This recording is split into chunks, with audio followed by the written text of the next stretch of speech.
Okay, so getting straight into it.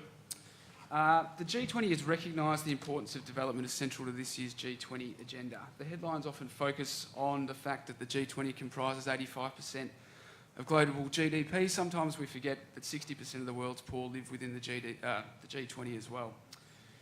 Yet G20 finance ministers recently set a target to lift global growth by 2% higher than current forecasts. It's important that this target be reached in developing countries most of all. So what is the role for G20 countries in promoting sustainable development abroad and at home for the world's poor? And how does this affect outcomes for youth? Just before we get started, what we'll do is give each of the panellists a chance to briefly answer each of these questions. Then we'll hear from the audience and also those online. So Claire, why don't you kick us off?